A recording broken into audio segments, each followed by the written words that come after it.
Welcome, welcome, welcome to Center for Spiritual Living Asheville Science of Mind 102. It is February 4th, 2019, where we are. It is whenever you are. I'm glad you're here. We always begin in treatment, so take a deep breath. And what I know is that there is a power and a presence that is infinite and absolute, that is all things and yet is beyond all things. I know that each and every one of us is created out of that presence of spirit. We are incarnations, individualizations of the divine in form as us now. And I know that we open to all that we are, all of the clarity and the power and the magnificence of God as us, right here and right now. I know that we hear what we need to hear, we get what we need to get, and we use what we need to use to continue to create lives that get better and better and better. And so with great gratitude and thanksgiving for Science of Mind, Ernest Holmes, Center for Spiritual Living Asheville, and everyone within the sound of my voice, I release this treatment into all that God is, knowing that God is all, as together we say, and so it is. Wonderful, wonderful, wonderful. Welcome back to class, Jack. Thank you. Treatment demonstrations. What treatment demonstrations do you have? Ophia and then Jack. Well, I've been treating for alignment and rooted flow, and I also was told by my doctor to finally, I've been waiting for this, to reduce my last psychiatric med dosage by 25%. Yay. And so Friday morning was the first Friday, Saturday. This is the fourth day of that, and at first it definitely felt kind of like I was surfing, and almost like, and I've been through childbirth, so almost like emotional contractions, like just a flush of it sometimes, but the more that I like let go into it and the rooted flow thing and the alignment, then I'm already feeling, not just back to normal, but also a little bit less of a leash on me, I guess. Yay. Was there a second one? Come back to me? Okay. I thought you said first. Great, Jack. I'm going to stand up and show I've been to Hawaii. And treated for me to have a fantastic time, and boy did we ever. We saw whales and dolphins, and the natural beauty was incredible. We drove up in they call it the Grand Canyon of Hawaii. We drove all through there, and then we took a helicopter ride through all of that. We took 2 boat trips out in the ocean. It was fantastic. And we kept running into all of these really, really nice people, both tourists and the locals. Yeah. Incredible people, incredible stories. Because you're a really, really nice person. Yes. So that's what you get. We expect that. Yes. And that's what we got. I mean, there was a young, briefly tell you, there was a young man where we stayed, plantation cabins or something like that. Beautiful grounds, and they had a lot of palm trees. And I was wondering if they were coconut palms. So I see this young man out there cleaning up, and I went and asked him, "Are those coconut palms?" He said, "Yes, sir, they are." And he starts telling me about how they take care of the coconut palms. They always take them down once a month. They climb up the trees and take them down so they don't fall on people's heads. And then I asked a question about the birds. He starts talking about the birds, and he's just getting more and more excited. He's 24 years old, and he said, "I am so blessed to work in a place like this." Yes. Wow, he was quite an ambassador. And that's the kind of people we ran into. Yes. Yeah. Even in the airports. Wonderful. So Anne is the vacation practitioner. And it was really easy. Who else? Treatment celebrations. I have one. Mandy.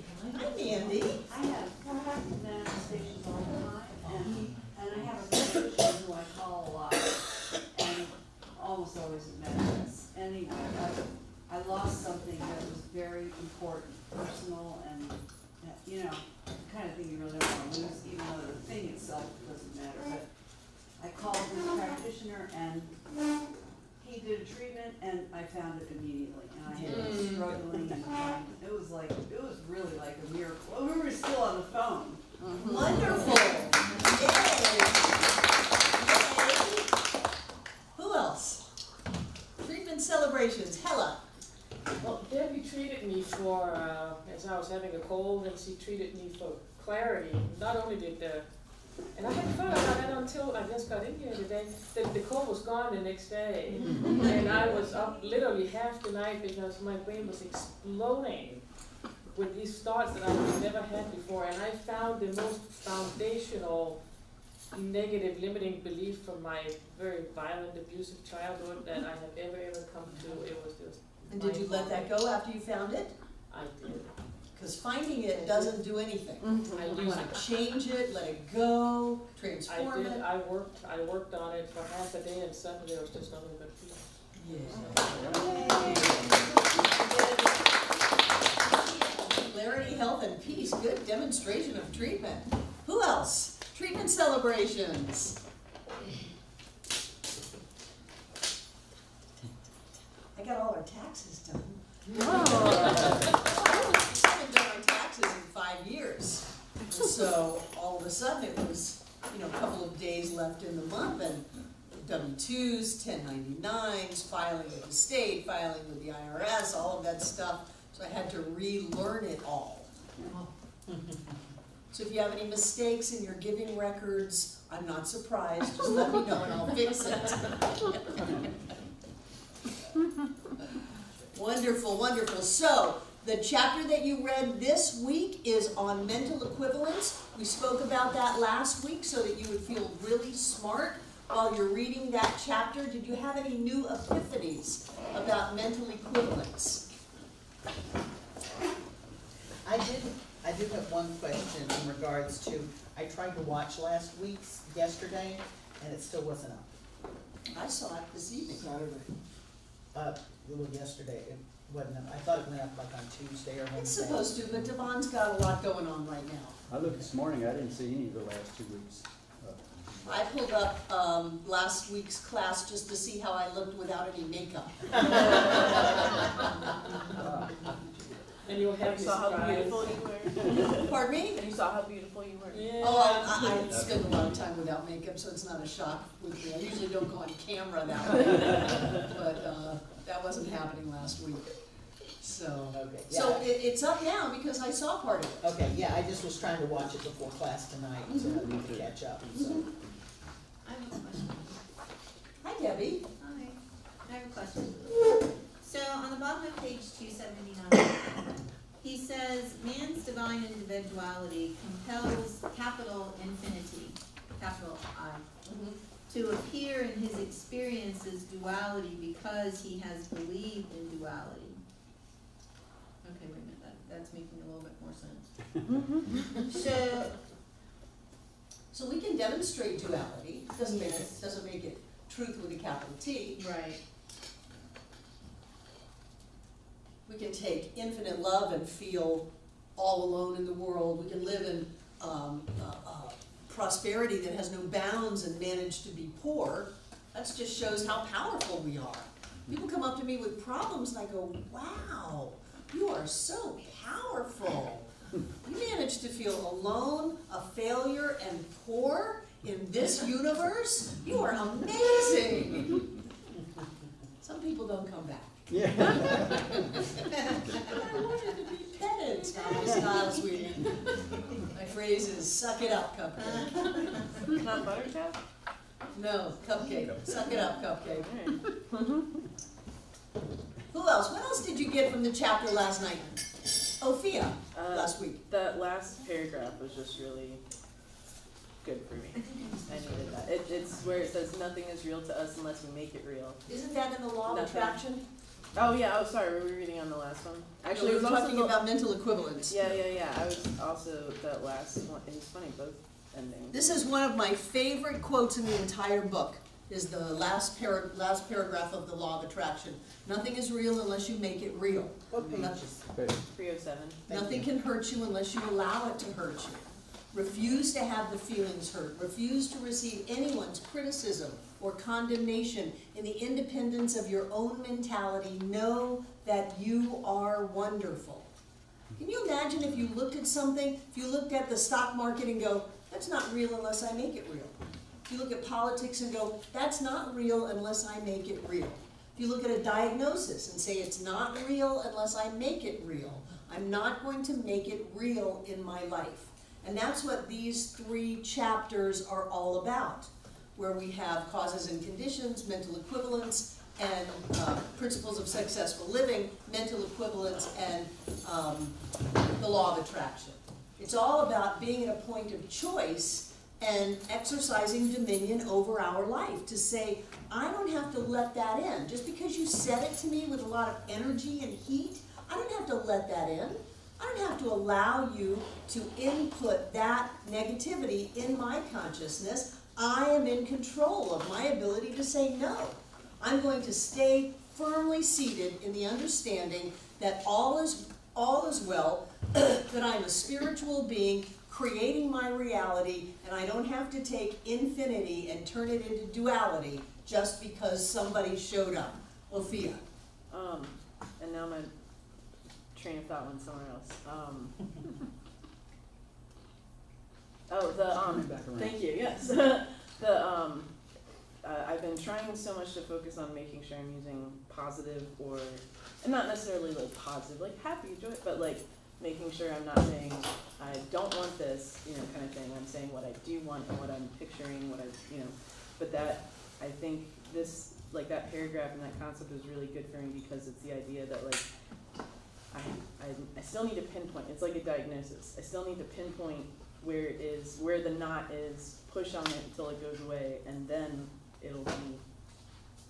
Well, if you want that to be your process, you can, but it's not mandatory. Okay.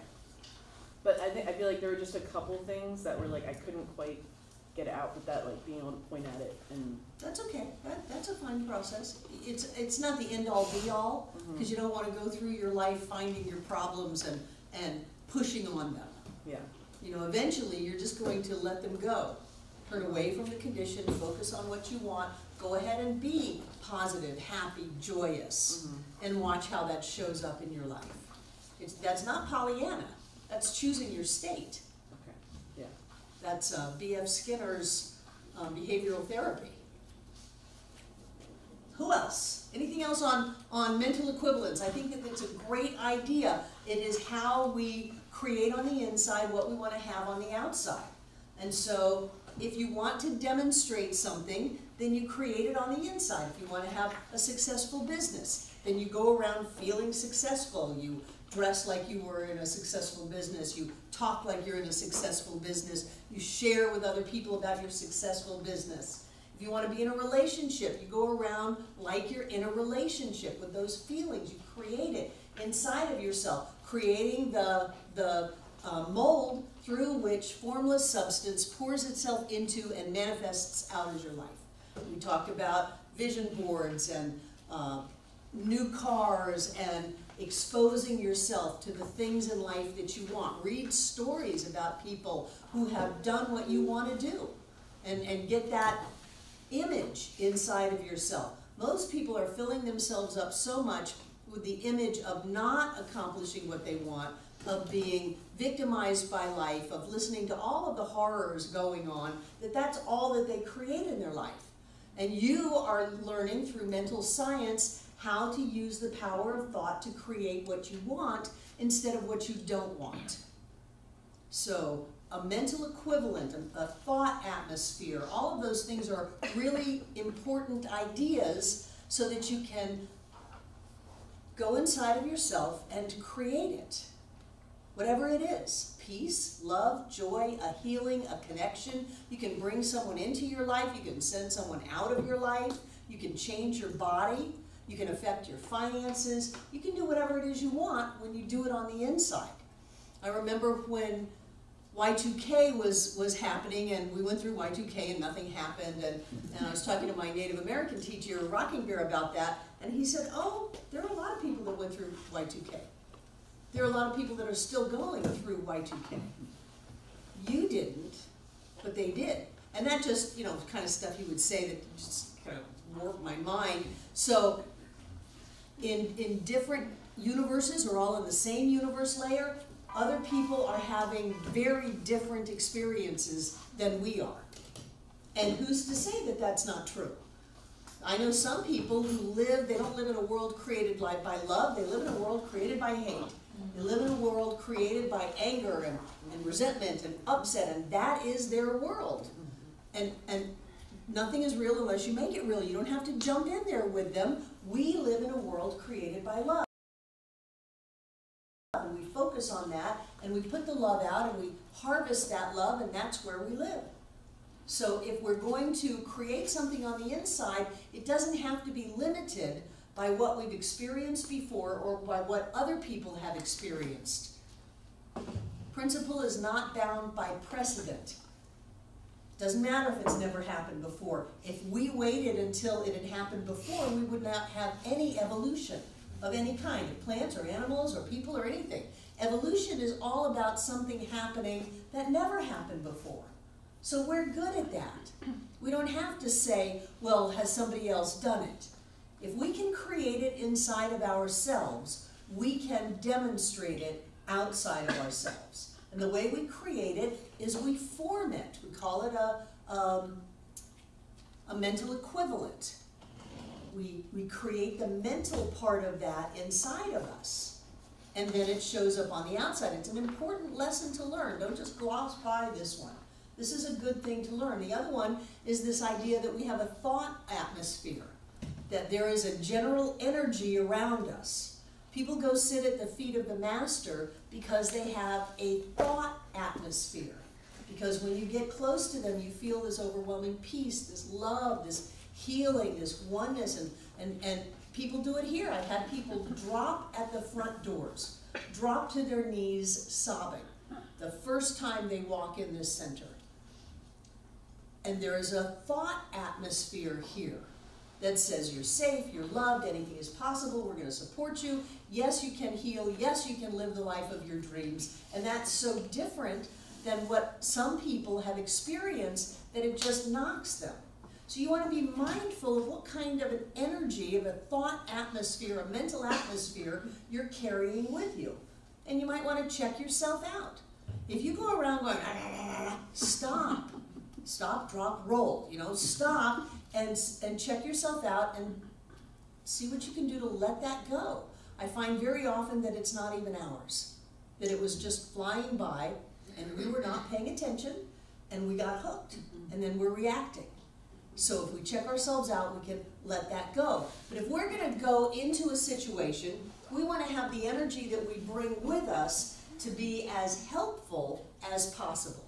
So if we're going to go meet someone, we want to go with love and connection and joy and prosperity and possibility. If we're going to go talk about a deal, we want to bring with us this idea that we're successful, that we are on top of everything, you know, that joining in partnership is going to help all of us, whether it's a business or a sale of a house or something like that. We want to bring that with us before we ever show up. Oprah knew that. She said before she ever went to a meeting of a contract, she would send out her team. This team did not have bodies. In her mind, she would send out her team. And they would get all of the paperwork ready. They would get all of the glitches smoothed out so that everybody was all in harmony and order with working this deal out so that by the time she walked into the room, it was all set. Everybody was just great. This is going to be great. It's going to be wonderful. We're so happy. Looking forward to working with you. Sign here. Because she had already in her mind cleared out all of the inconsistencies and the discordant vibes. That's your mental atmosphere. You want to be mindful of it. Don't give yourself permission to get dirty mentally. People say, oh, well, you brainwash people over at that center. Some people need to be washed. You know, don't let yourself get dirty. Don't get mucky. Don't get hooked. And if you are, take the time to let it go. If something comes up, if you find something, Let it go. Don't just go around telling all your friends about your new revelation of how screwed up you are. That doesn't help anybody. Let it go. These are concrete tools you can use to create inside of yourself an equivalent of what you want, of being happy, of being loved, of living in the place you want to live, of doing what you want to do. I mean, these are real life things. And having something that goes out to you. I like the idea that it goes out before me, I bring it with me, and I always leave some of it behind. So that I leave energetically everywhere I go with a little bit of positive Barbara, a little bit of Barbara love, a little bit of Barbara inspiration. I always leave that. I don't have to think about it. I just do that. That's part of my movement through life. If you do that, things are going to go better for you. And if you find things are not going well, you want to clean yourself up. If they continue to not going according to your preference, consider that something better is happening. Instead of trying to pound the square peg in the round hole, consider that your consciousness is creating something better. One of the things I loved about Wallace Wattles' book, The Science of Getting Rich, he said, if your prayer is not answered, you didn't ask big enough.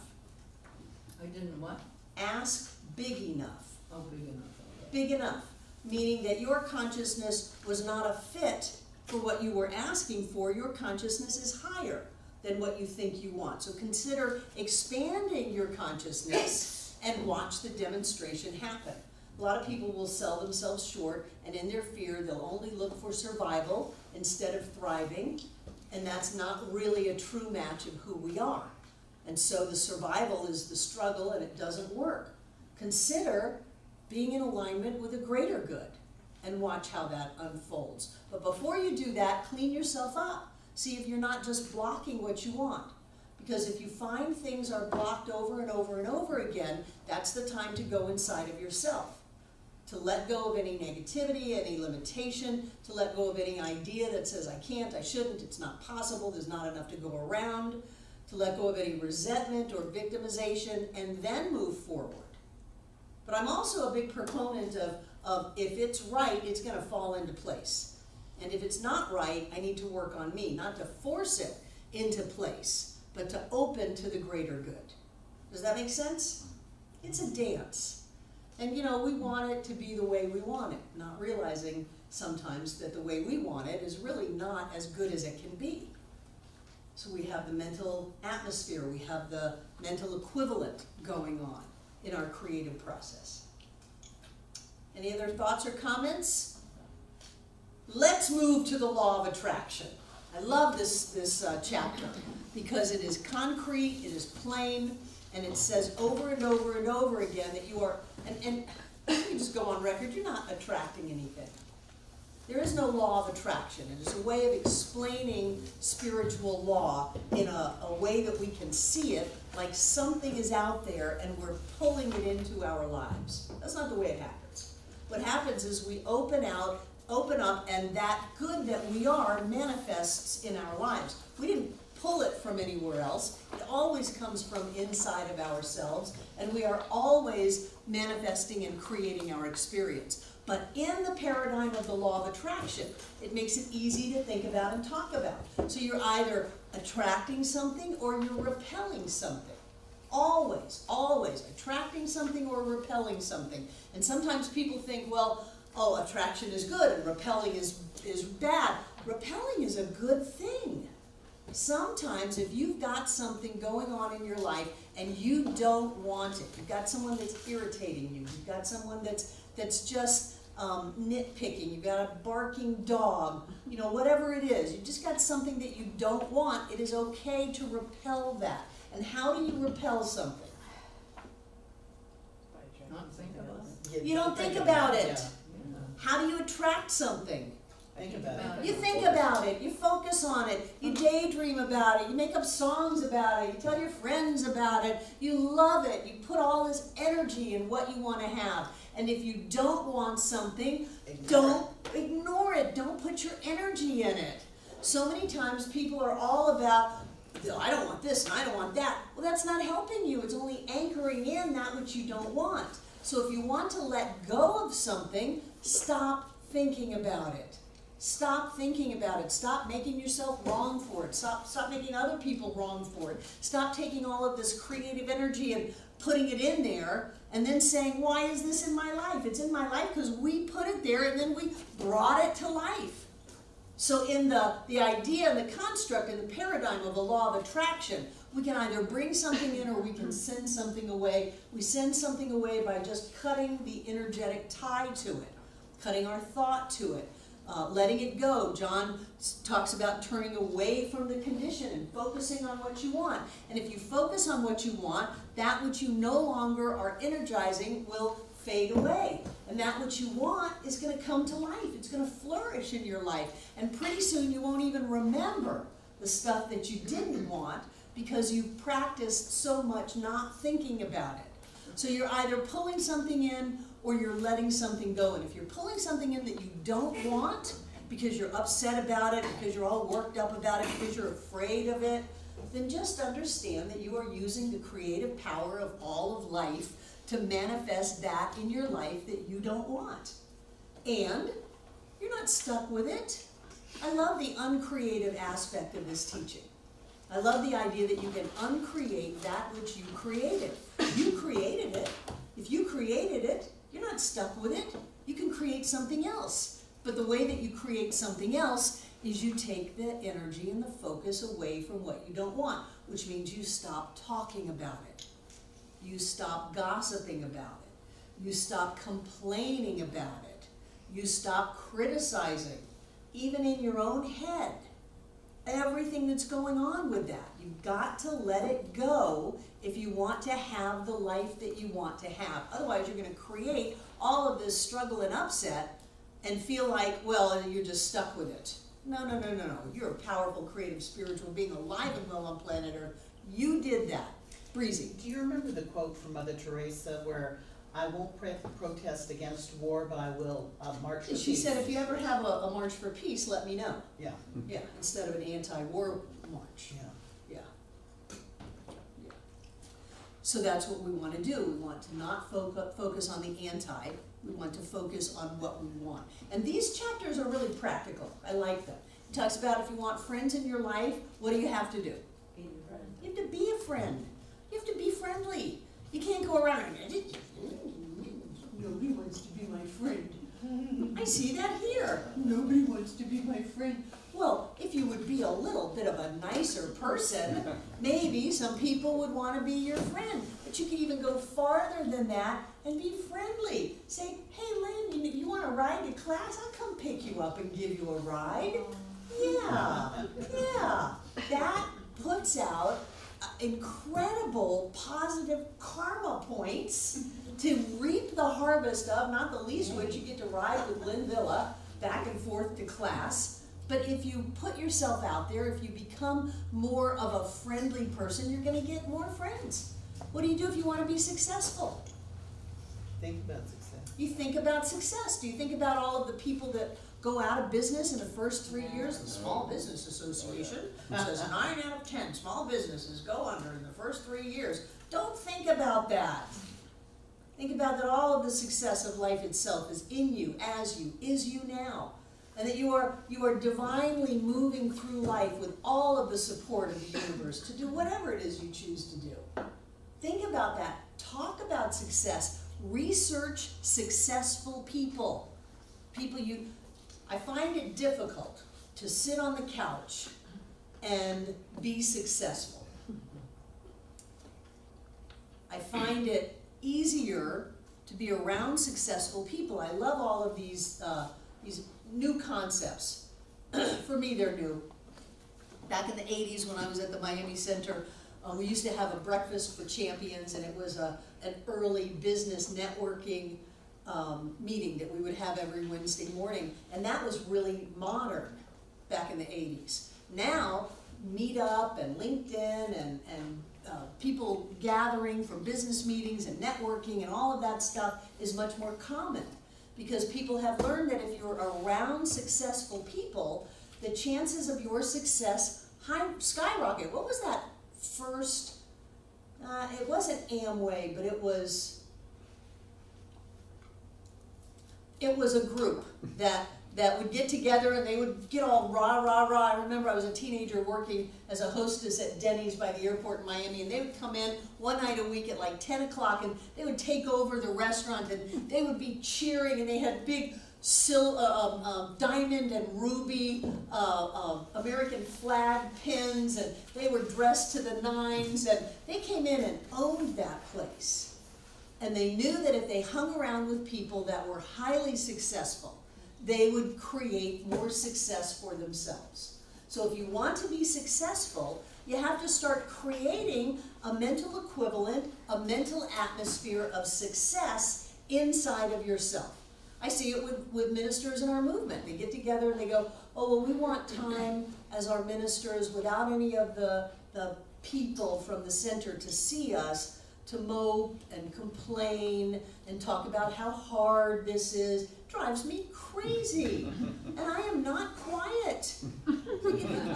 What is it about, where in the textbook did Ernest say you get time to mope and complain about how hard it is to live this teaching? It's not hard. The only thing that's hard is your resistance to walking your talk. I don't go to those things anymore. So what we want to do is we want to be around an environment that says anything is possible. Miracles are an everyday occurrence. You can do anything. You can do absolutely anything. If you can think it, you can live it. If you can hold on to that energy long enough for the molecules of time and space to manifest, you can create anything you want. Absolutely anything. And the fact that nobody's done it before just means it's your turn. It's your turn. There's some things on Facebook that are showing it's the anniversary of the cell phone, the anniversary of the global GPS, and they are showing the African American man who invented the cell phone, the man who invented dry cleaning, and the woman who invented global positioning satellite technology, and in celebrating of all these anniversaries right now.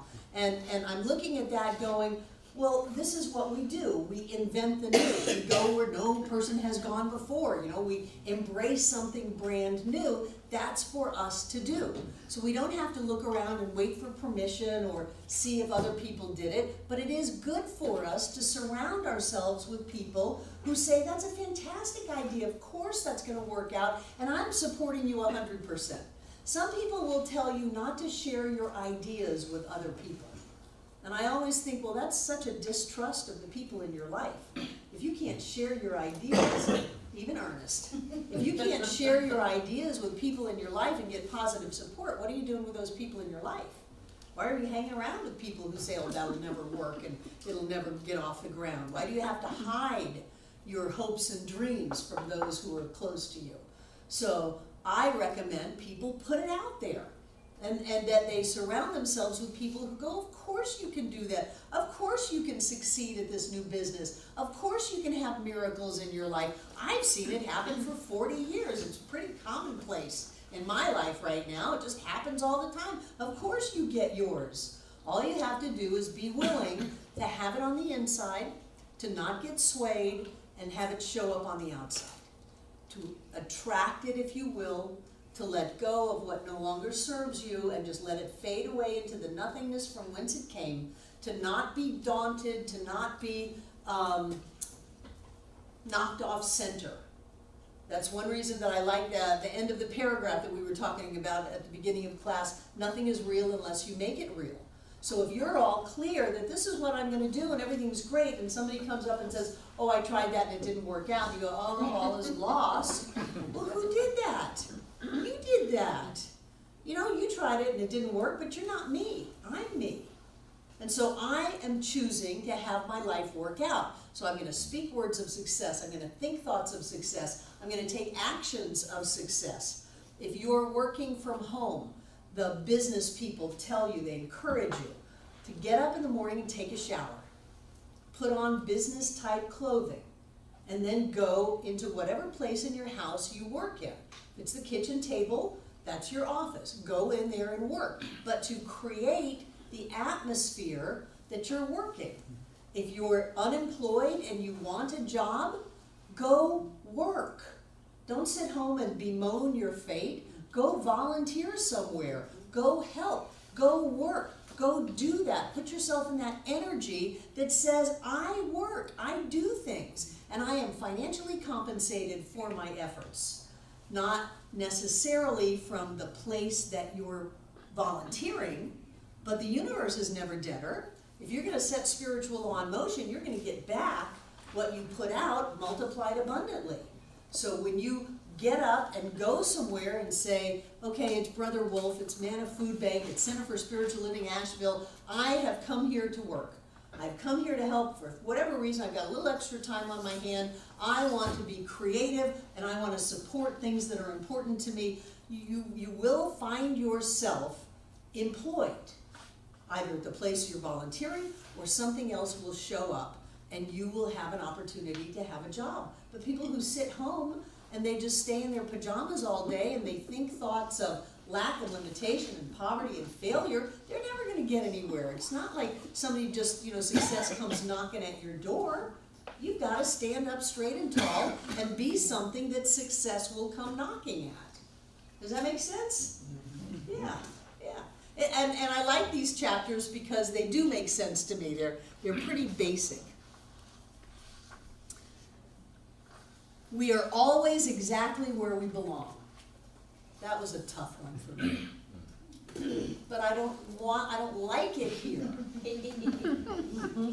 But everywhere that I am is a manifestation of my consciousness. So I am exactly where I have put myself. Not that I belong here because some outside power, anthropomorphic deity is saying, Barbara, you have to suffer and struggle. No, I put myself there. And if I put myself there, I can move myself out. If something else put me there, I'm stuck forever. So I am exactly where I belong by right of consciousness, exactly where I have created myself.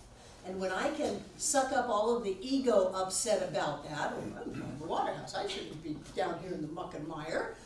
If I can let go of that and say, all right, what do I need to let go of? What do I need to energize? How can I control my state and choose my feelings and think different thoughts? Then I can change that situation right away.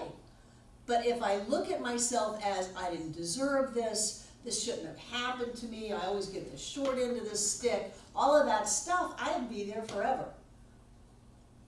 It's all inside of us. The power for everything is within us, waiting for us to direct it, for us to choose how we're going to manifest and create in our world. Does that make sense? I mean, sometimes it's so basic. I want to go smack people on the side of the head and say, wake up, wake up, look at what you're doing. It's not bad, but you're doing it. You don't want to suffer and struggle, and I want to see you happy and joy-filled, so whack. What is it, Cher in Moonstruck? Snap out of it.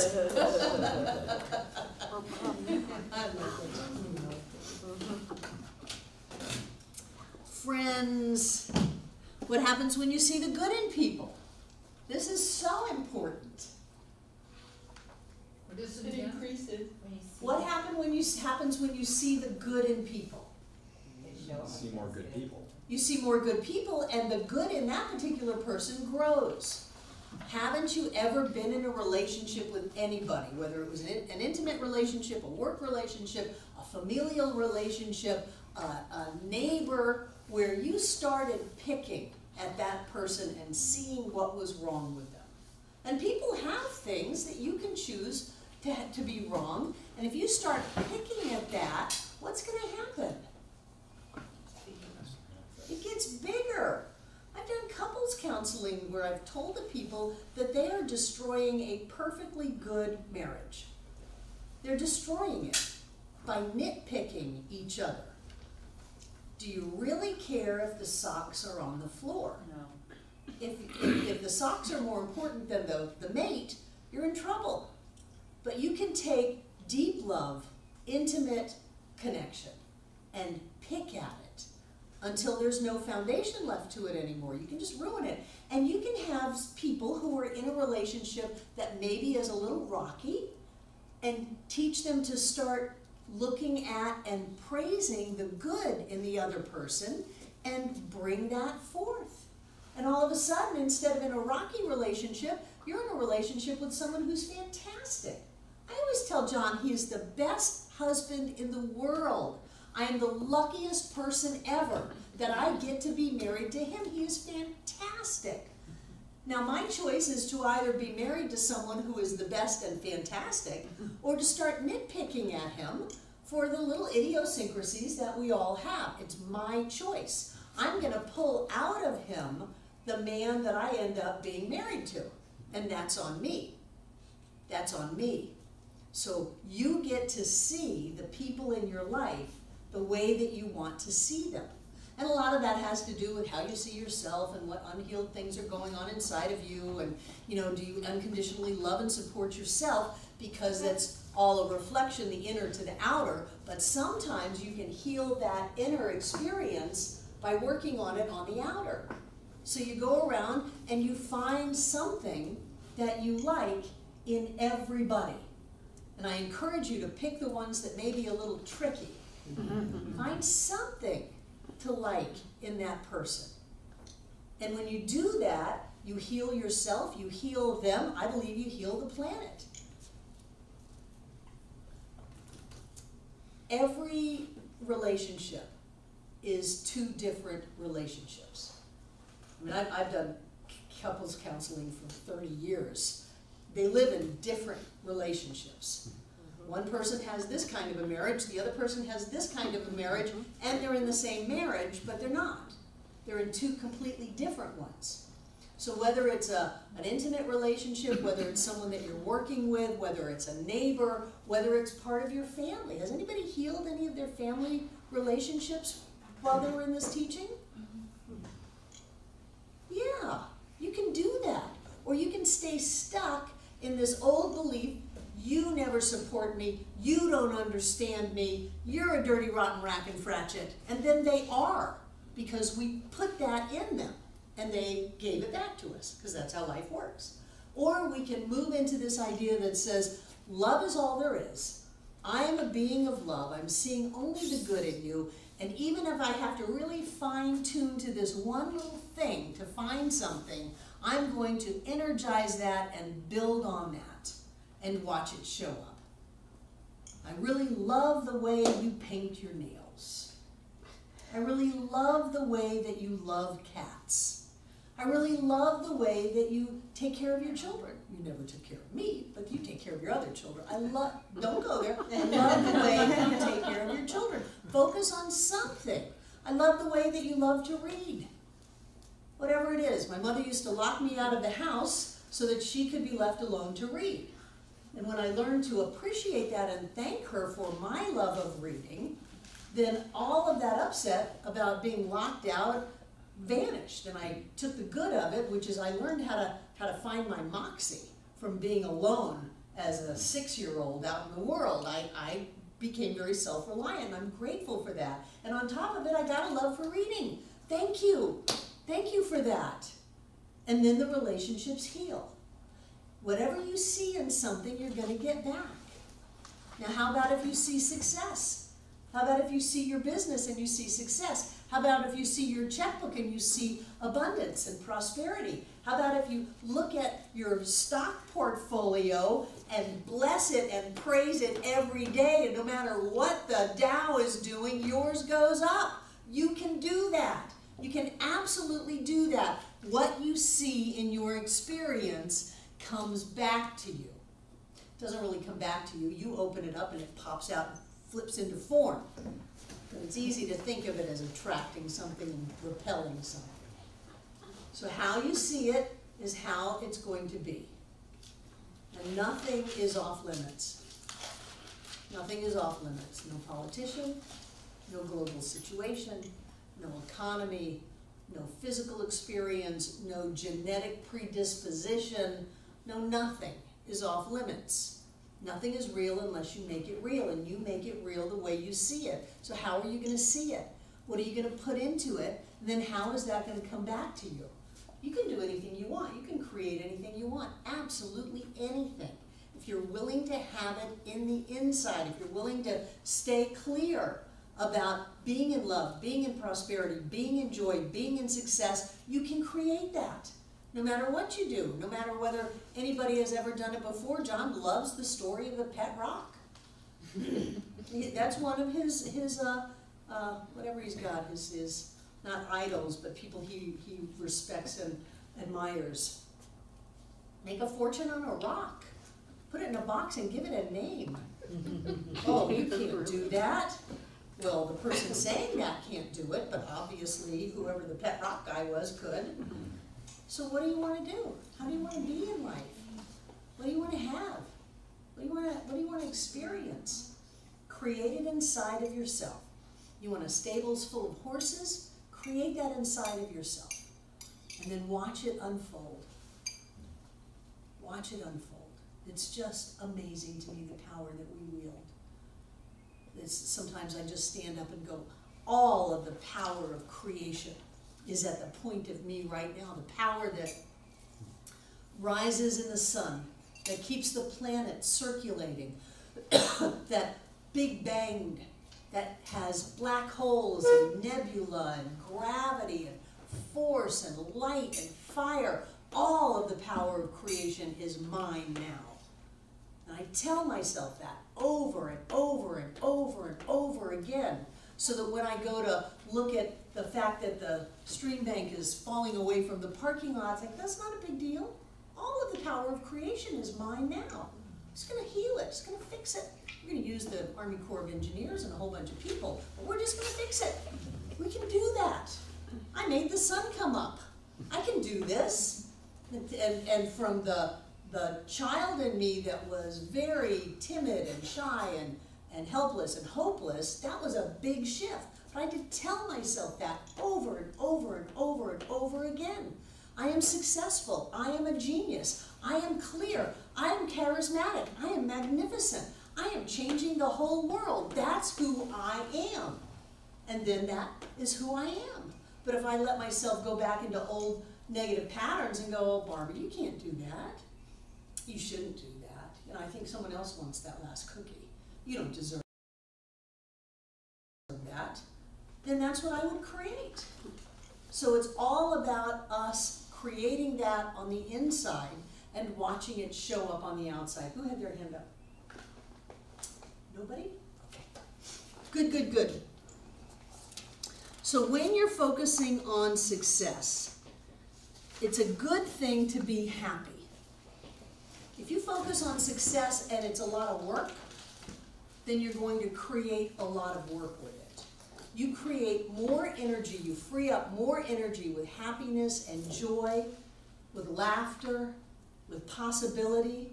You create a lot more energy, you open up and free a lot more energy to use than if you go, all right, we're going to do this and it's going to be a lot of work, we're going to work long, hard hours, and maybe after a couple of years we'll break even and get on our feet. Ernest says be in joy, be in happiness. And why is that? Because you open up that energy. This is fun. The universe flows in fun. When you're using your willpower and you're digging down in it, you're stopping that flow. It's like the health issues of constipation and blood issues, and the body doesn't open up and move freely, and it creates disease. You don't want to do that. You want to open to it and let it flow through you. Yes, Jay? Well, I had an experience recently that was really unpleasant for me, because I have a lot of difficulties, and I have a physical therapist who's a friend of mine, and he comes once a week to my house to do physical therapy. Well, anyway, he came, and lo and behold, he walked in, and he was followed by this lady. I didn't know her, and she came right into my house and just was looking around and everything. Turns out that was my mail deliverer. Mm-hmm. And she arrived. What she did is she arrived just after he did. So she saw his car, and she was curious as to what was going on. So, She yeah. thought you were entertaining? Huh? She thought you were entertaining? Yeah, she probably thought I was entertaining. But you know, that was your choice to be upset about it. But, yeah, and he wasn't upset at all. He said, oh, forget it. But it just kills me that, Don't let it kill you. well, it does, I get so angry when I think about it. Here's this nosy, Nothing is real unless you make it real. You're all upset. He's saying, don't worry about it. You get to choose which person you want to be. Do you want to be the upset one, the angry one that's being killed by this? Or do you want to just go, oh, it's no big deal. Nosy male lady, so what? well, I know, but it just reminds me of all the little people that are like that, who would just look around and, Jane, you're a popular figure.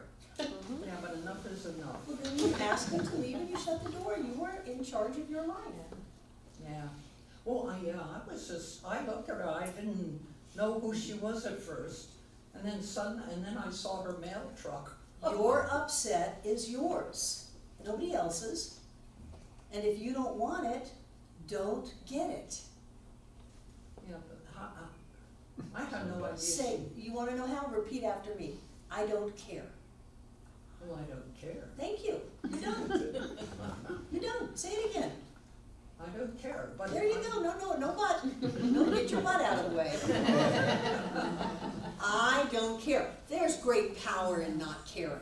Well, I don't like her just walking into my house. And she's not in your house right now, so you're living in the past, continuing to milk it for upset. Yeah. And if you don't want to do that, you have to stop. Say, I don't care. Say it. No, I don't care. It's over. It's over. I'm done. I'm done. There you go. Thanks. Get rid of it now. This is real life stuff. So one thing I like in this chapter is it says there are no mistakes. There are no mistakes, that the universe cannot make a mistake. Life cannot make a mistake. You are not a mistake, no matter what your parents told you. There are no mistakes. You've never made a mistake. Now, might you, knowing what you know today, do things differently? Of course. That's called growth. But going back to the moment, knowing what you knew then, having the tools that you had then, you did what you did. Everybody take a deep breath. Listen to me. If you could have done anything differently, you would have. And since you didn't, you couldn't. You did the only thing you could have done. Not a mistake, a step. There are no mistakes. Mistakes are impossible. And I know for me, that was a big weight off my shoulders. Was it a mistake to send my son to go live with his father when he was only 5? When I wouldn't have him back again for 10 years? Was that a mistake? Did that wound him? Did that do irreparable harm to him? No, that was his path. It was my path. It wasn't a mistake, it was a step. And when you can stop holding things over yourself, saying, I really screwed that up. No, you didn't. Do you know when you go to work for Google, they tell you right away, make mistakes and make them big and make them fast. Make your mistakes, make them big and make them fast so we can learn. Not, you shouldn't have made that mistake. Of course you're going to make what is termed a mistake.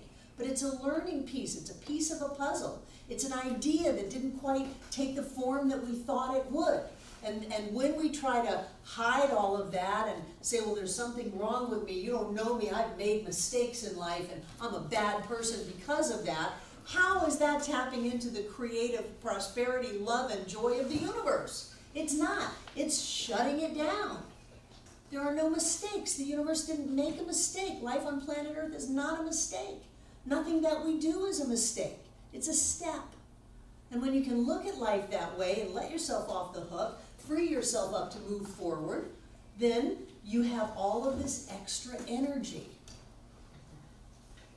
If you're tired in life, there's resistance.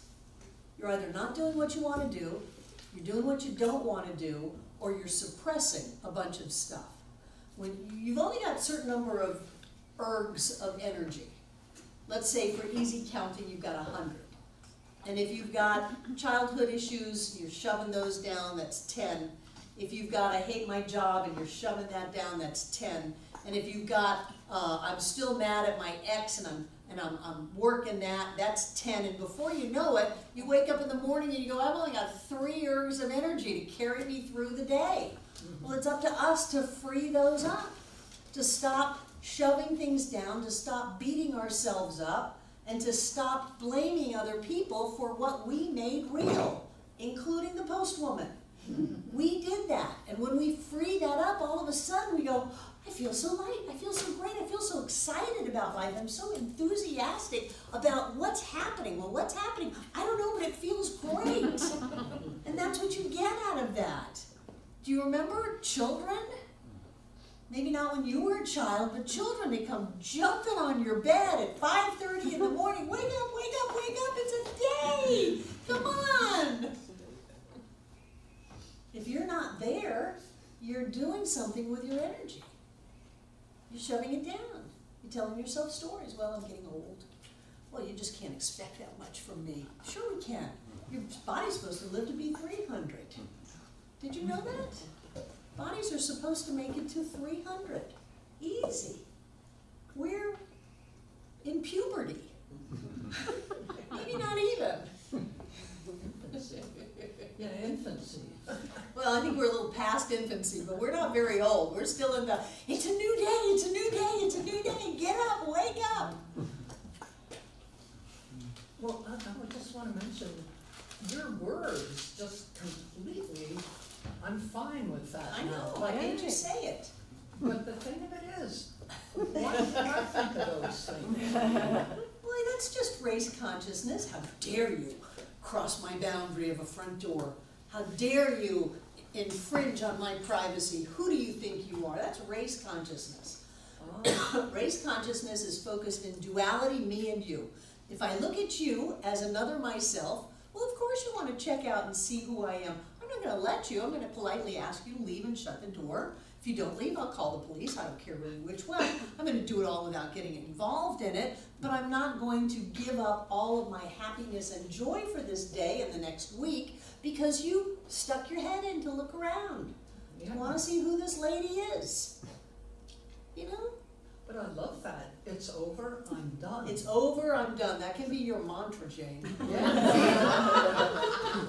Use that. That's Well, really, because we have this now moment, and if we're focused in the past, then we're not in the present. Yeah. So upset is in the past, fear is in the future, and our energy and our joy and our happiness and our flow is all in this present moment. And so it's over, I'm done. It hasn't happened yet. Don't worry about it. Focus on now. Very native. You only focus on what's in front of you. And if it's in front of you, it's yours to do. And you do it until it's done. If it takes 3 days, you do it until it's done. That's it. And you don't think about anything else. You handle what's in front of you. Got it. It was really made things easy. You know, can you do this? No, I'm doing this. When are you going to be done? I don't know. I'll be done when I'm done. I'm doing this. That's all I have to think about. I'm doing this. It's very peaceful. And it helps that scattered thought of, well, what about this? And what about that? And what are they going to think? And maybe you should do this. No, I'm doing this. And I'm going to do it until I'm done. Okay. Any other questions or comments? I love these chapters in the textbook. The law of attraction is fantastic. The last paragraph is one of my favorites. I quote it often. Nothing is real to us unless we make it real. Nothing can touch us unless we let it touch us. Refuse to have the feelings hurt. Refuse to receive anyone's condemnation. In the independence of your own mentality, believe and feel that you are wonderful. This is not conceit. It is the truth. What can be more wonderful than the manifestation of infinite mind? Isn't that wonderful? If you don't like it, don't make it real. Don't bring it in. Don't open it up. Don't invite, you know, all of the race consciousness and the conflict and the upset and the drama. Don't invite it in. Just say no thank you and shut the door. Yeah. And then be done and let it go. And what you'll find is that you feel better, you have more energy, you sleep better, your body's healthier, and you demonstrate faster. You'll find that there's more energy moving through you. And if you want to visualize it like the law of attraction, that you're the Starship Enterprise or the, no, not the Death Star. Any of those other spaceships that have tracking beams, you know, that you send out that tracking beam and grab a hold of it and pull it in. You can visualize it like that, that's fine. What is it that you're creating inside of you? Have your energy surround it and bring it in. Or create it inside of you and pop it out. However you want to see it, it's fine. But you are the one creating your life. Anything is possible, everything is possible. It happens all the time. It doesn't matter if it's never happened, if no one's ever thought of it, if no one thinks it can happen. It doesn't matter, we do that all the time. We went from breathing water to breathing air. You know, when we were in the womb, we had tails. Isn't that creepy? Let's take a look.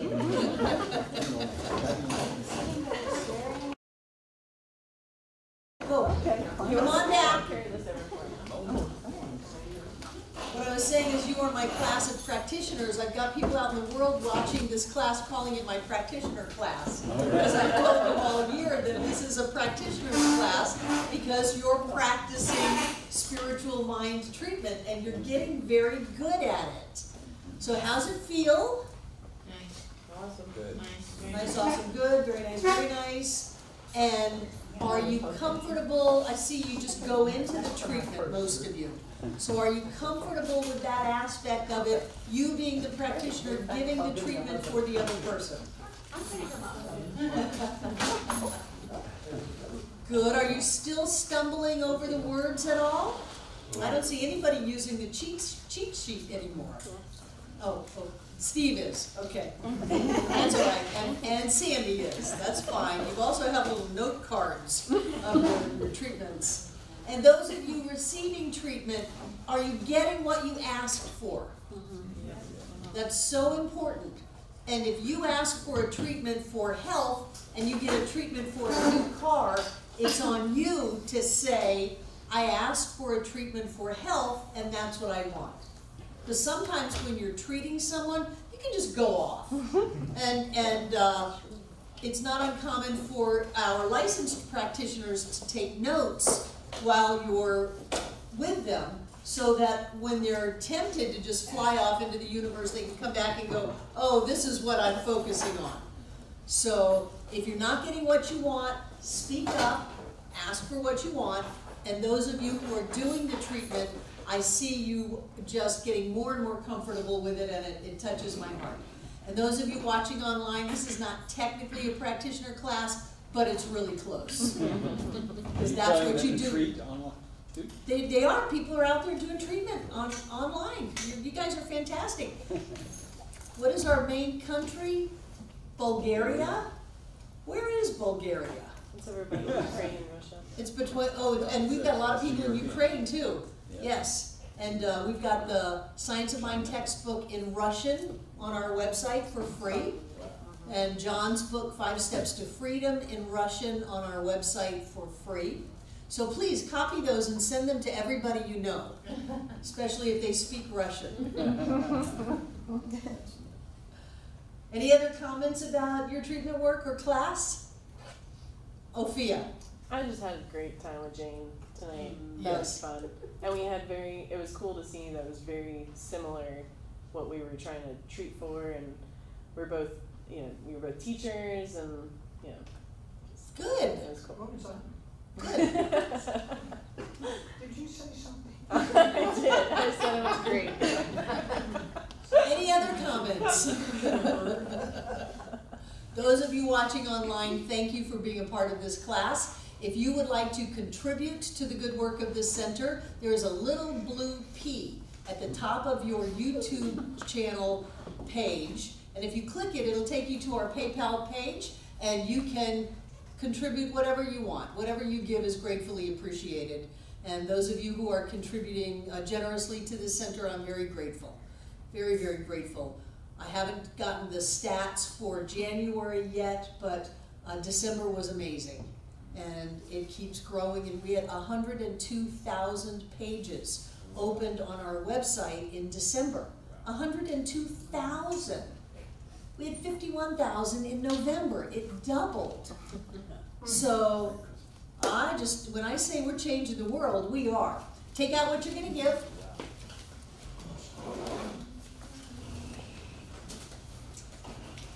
Hold it in your hands.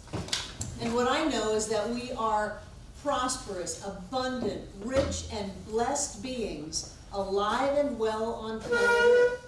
I know that this presence of the divine is what we are right now. We are made out of the abundance of all of life. We are made out of prosperity itself. It is our essence and our nature. And so we open up to that idea of more than enough. And we know it demonstrates in our finances, in our experiences, in our relationships, and in everything that we do. We move through this life with a prosperity consciousness, and that manifests in every area of our lives. And so we open to live the rich and blessed life. We know that our good comes to us continuously in ever-increasing ways, and we know that we are blessed. And knowing that, we give this gift to Center for Spiritual Living Asheville this night, knowing that each one of us comes together to make this center all that it was ever meant to be. It is a place of peace, a beacon of light, a tower of strength, and a fountain of wisdom that touches the lives of all who call it home. And so it is.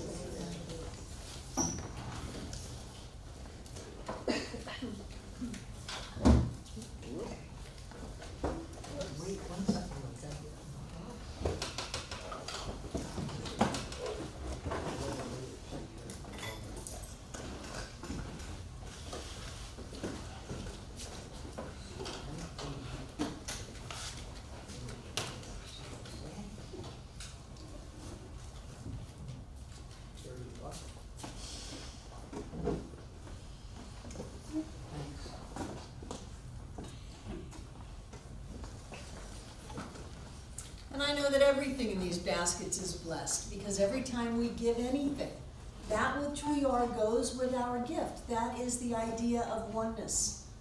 And so whatever we are, spirit, light, love, God, manifest energy, infinite, absolute, magnificent, glorious consciousness, that which we are went out into the world as we gave this gift.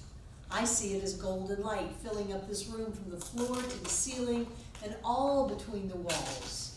This air is rich and blessed with God as us. And as Spirit moves in our lives, things happen, so watch out. Right here and right now, each of us is touched, each of us is blessed, and each of us is healed. And that energy, as it fills up this room, has to continue on its way to cover this earth, to touch, to bless, and to heal every being on this planet. Always here, always now, touching every one of us here tonight, everyone who has ever been here, everyone in the sound of my voice, and everyone yet to come. And so it is. Thank you, everybody. Have a wonderful, wonderful week. I love you very much. Have fun with your mental equivalence and mental atmospheres.